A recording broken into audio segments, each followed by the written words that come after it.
Guys, this story came out like a few weeks ago, and I was like, no matter how long it takes, I must talk about it. So now we have the legendary actor, Robert De Niro, who is 79 years old. He just welcomed his seventh daughter with his girlfriend of 45 years.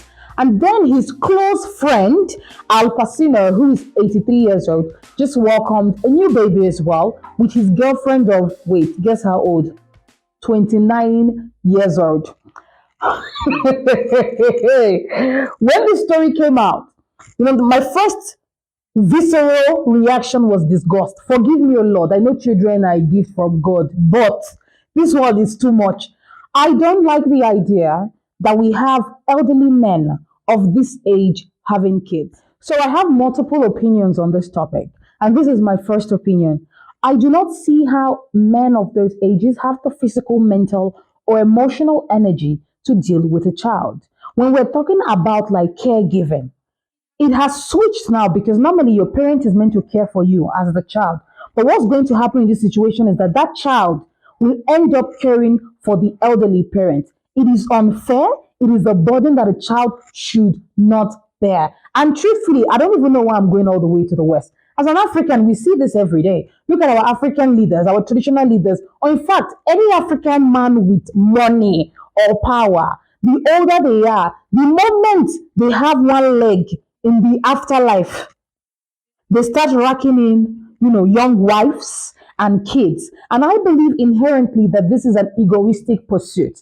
This is what I believe. These two men, this Al Pacino and this De Niro, they're probably having a drink and be like, dude, as old as you are, do you think your seed is still working? Let me see. Then they're doing a sperm off competition to see which one sperm or semen can still germinate. This is really what's happening, whether abroad or here in Africa, where old men are just having kids for selfish reasons, and we should shun it. It is shameful, it is annoying, and it's utterly disgusting. So that's my first opinion about this issue. Now, there's a second opinion that is somehow hypocritical. I'm not going to lie. That's the truth. And you guys know I'm pro women. I love women. I am a strong, strong feminist. And I'm looking at it from a place of survival.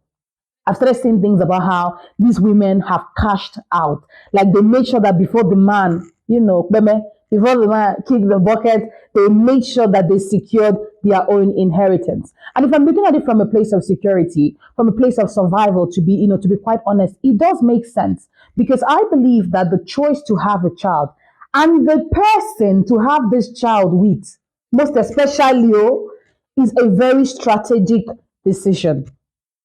A woman choosing to have a child with these kind of men who have power, who have influence, who have money, even if they're about to kick the bucket in a few years, this is not a curse or an insult. It is what it is because they are the age where right now they are aware of their mortality, has secured herself, has made sure that she has financial security even if this man goes away. So when you look at it from that perspective, not even just these, two men that we're talking about, here in Africa, you see these young, beautiful women getting married to this man that's probably cannot even bath himself. It's not because of love.